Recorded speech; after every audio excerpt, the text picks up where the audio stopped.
هو الذي أنزل عليك الكتاب منه آيات محكمات هن أم الكتاب. وہی ہے جس نے تم پر یہ کتاب اتاری، اس کی کچھ آیتیں صاف معنی رکھتی ہیں، وہ کتاب کی اصل ہیں۔ الحمدللہ رب العالمین والصلاة والسلام علی سید الانبیاء والمرسلین، اما بعد فاعوذ باللہ من الشیطان الرجیم، بسم اللہ الرحمن الرحیم۔ الصلاة والسلام علیک یا رسول اللہ وعلی آلک واصحابک یا حبیب اللہ۔ الصلاة والسلام علیک یا نبی اللہ وعلی آلک واصحابک یا نور اللہ۔ محترم اور پیارے اسلام بھائی اور مدنی چینل کے ناظرین، ہمارا سلسلہ ہے احکام قرآن۔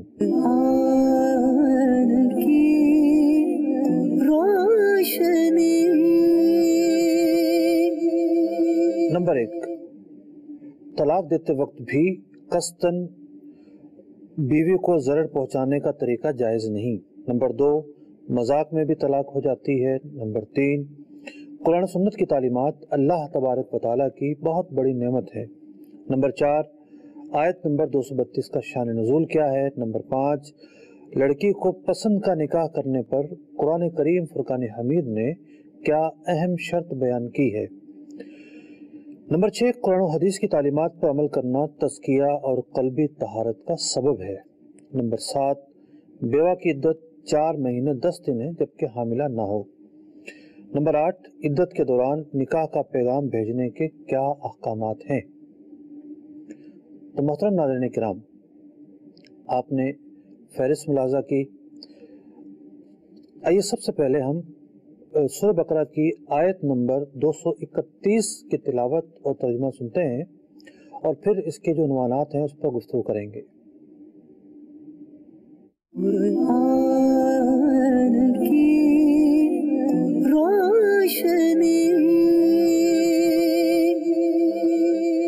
وَإِذَا طَلَّقْتُمُ النِّسَاءَ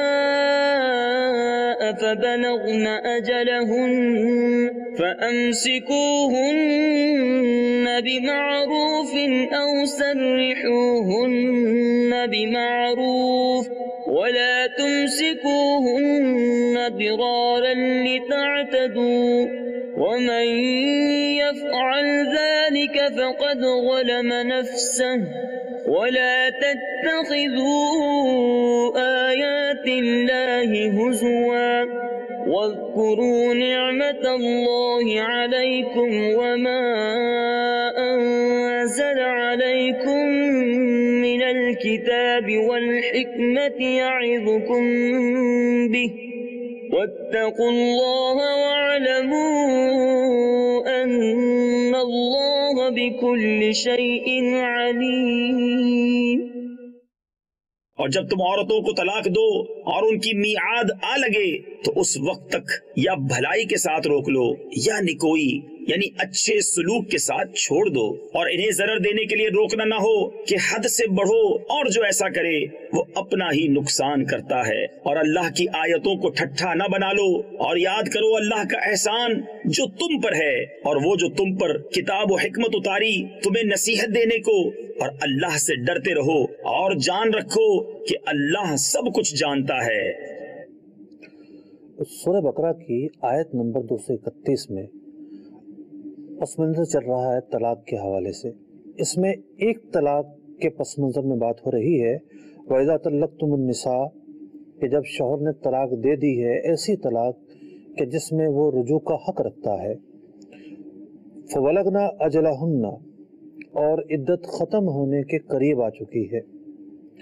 طلاق دی، عدت ختم ہونے کے قریب آ چکی، اللہ رب العزت ارشاد فرماتا ہے فَأَمْسِكُوهُنَّ بِمَعْرُوفٍ، اب شوہر کی یہ ذمہ داری ہے، رجوع کرنا چاہتا ہے تو رجوع کر لے، لیکن کب رجوع کرے؟ بمعروف، جب واقعی اس کو گھر بسانا ہے اور آئندہ کی جو زندگی ہے وہ بہتر انداز میں گزارنے کی جب نیت ہے تو ٹھیک ہے رجوع کر لے، اور ایک طلاق دی تھی رجعی تو ایک کا حق تو ختم ہو گیا، بقیہ کا حق رہے گا، 2 طلاق کا حق رہے گا، لیکن مزید اس ازدواجی زندگی کو کنٹینیو کیا جا سکتا ہے۔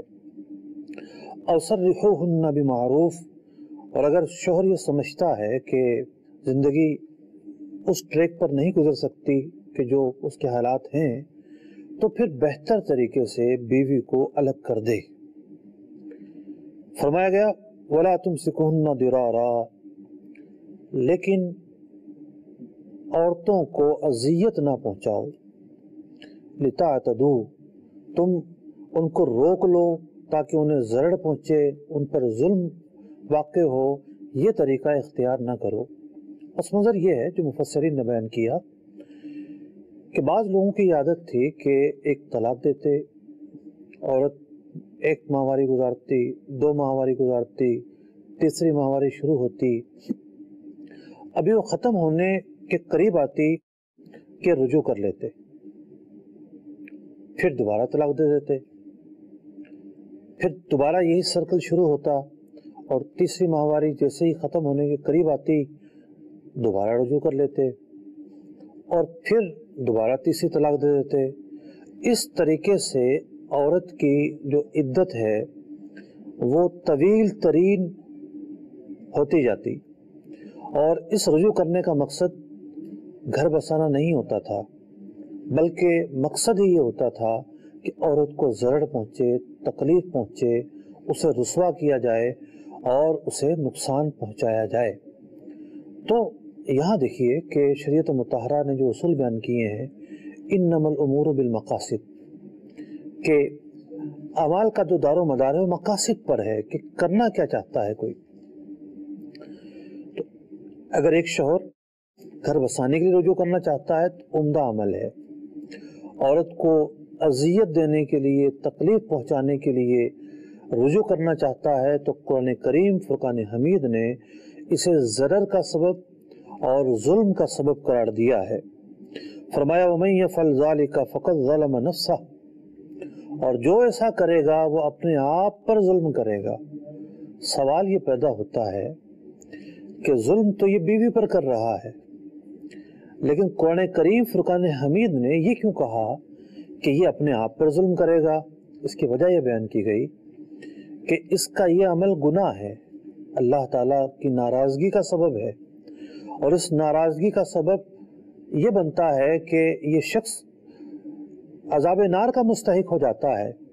تو ایسا عمل کرنا جس سے اس کا بدن، جس سے اس کا جسم، جس سے اس کی جان آخرت میں اذیت کا شکار ہو، تکلیف کا شکار ہو، رسوائی کا شکار ہو، تو یہ اپنے آپ ہی کو ظلم دینا ہے، اپنے آپ ہی کو تکلیف میں ڈالنا ہے۔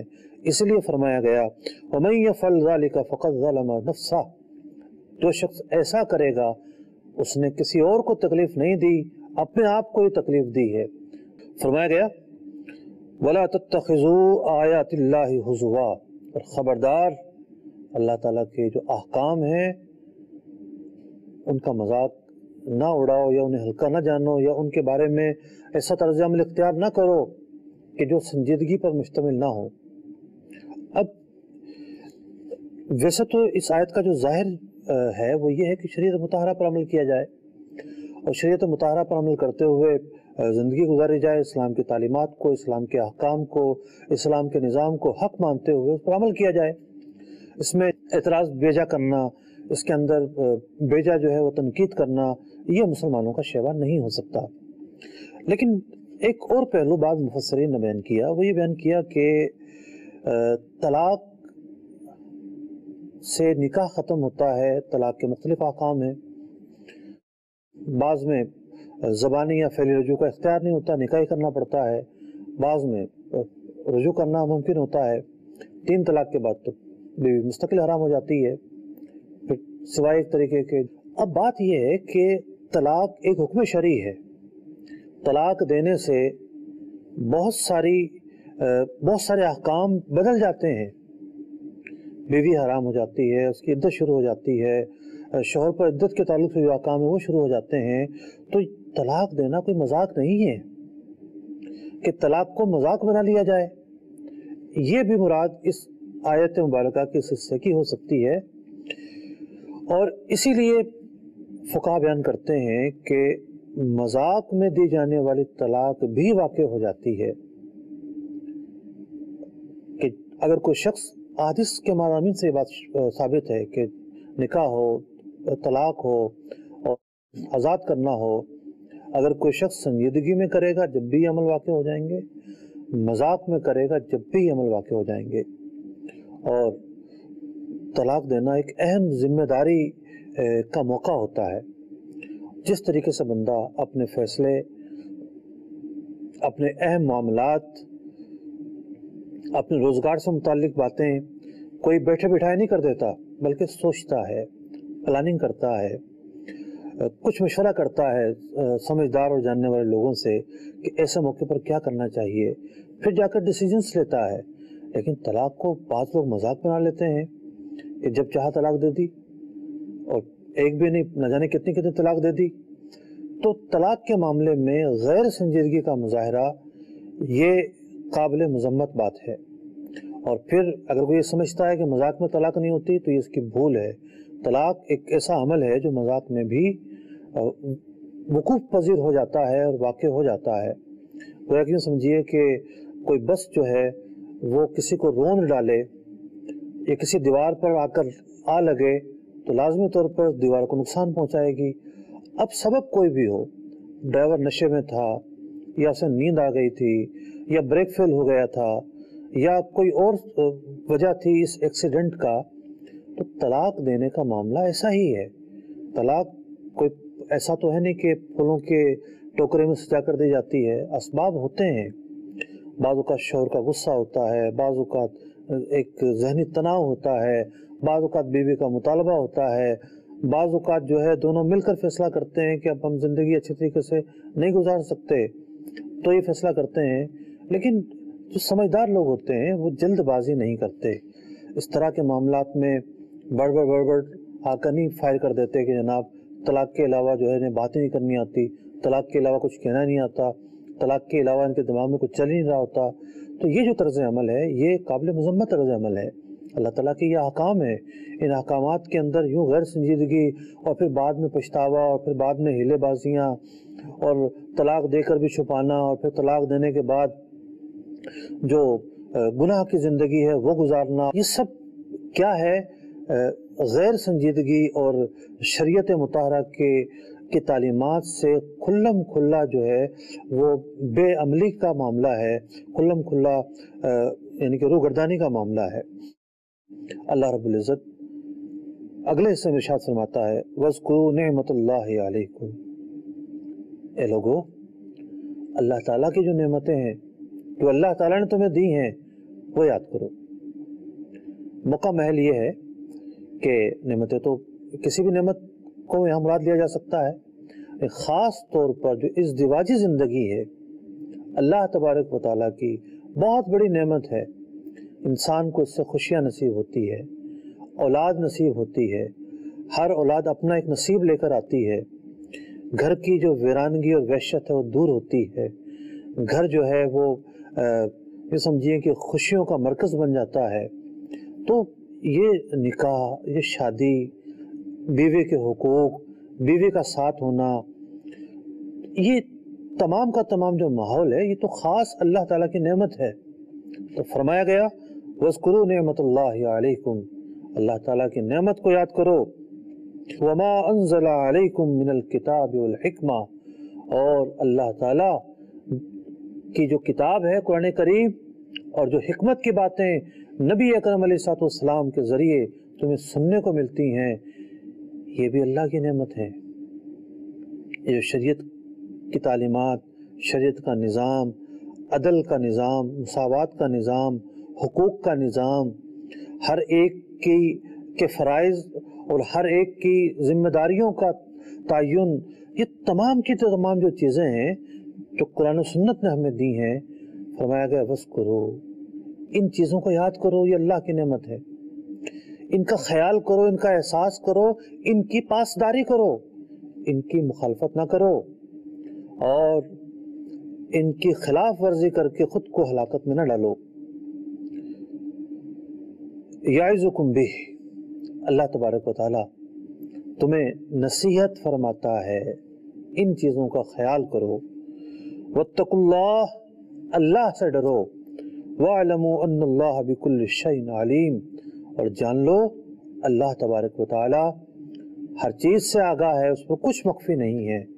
وہ ظاہر، باطن، چھپی ہوئی چیزیں، خیالات، ہمارے ذہن میں آنے والے وسوسے، تمام کی تمام چیزوں سے آگاہ ہے۔ اگرچہ کہ وسوسے کی پکڑ نہیں، لیکن جو خیال ذہن میں راسخ ہو جائے، ذہن میں قرار پکڑ لے، پھر وہ وسوسہ نہیں رہتا۔ تو خاص طور پر فرمایا گیا کہ اللہ تعالیٰ علیم ہے، جاننے والا ہے، ہر چیز کو جاننے والا ہے۔ تو جب بندہ بے عملی کرتا ہے تو اس کے دل سے یہ احساس ختم ہو جاتا ہے کہ میرے اس عمل کو اللہ تعالیٰ دیکھ رہا ہے، اللہ تعالیٰ واقف ہے، بروز قیامت بدلہ لیا جائے گا۔ اب اس آیت پر گفتگو کرتے ہوئے اختتام ان الفاظ پر کرتا ہوں کہ تمام کی تمام باتیں، یہ ڈر، یہ شریعت پر عمل کا تقاضا اور یہ نعمتوں کا احساس دلانا کس موقع پر بیان ہو رہا ہے؟ بیوی کو ضرر پہنچانے پر بیان ہو رہا ہے کہ جو بیوی کو ضرر پہنچاتا ہے، اس کو تکلیف میں ڈالتا ہے، تو اتنی تاکید کے ساتھ اللہ رب العزت نے اتنی ساری باتیں اس ایک آیت مبارکہ میں بیان کی ہے، اور میں بڑے ہی اختصار کے ساتھ بیان کر رہا ہوں، ورنہ بعض علماء نے بڑی تفصیل سے روشنی ڈالی ہے اس آیت مبارکہ پر کہ یہ جو آیت مبارکہ ہے اس سے نہ جانے کیا کیا مسائل متفرع ہوتے ہیں۔ تو اگلی آیت کی طرف چلتے ہیں، آئیے دیکھتے ہیں اگلی آیت جو ہے سورہ بقرہ کی آیت نمبر 232، اس کی تلاوت اور ترجمہ سنتے ہیں۔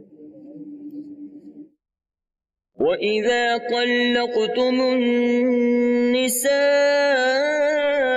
فَبَلَغْنَ أَجَلَهُنَّ فَلَا تَعْضُلُوهُنَّ أَن يَنكِحْنَ أَزْوَاجَهُنَّ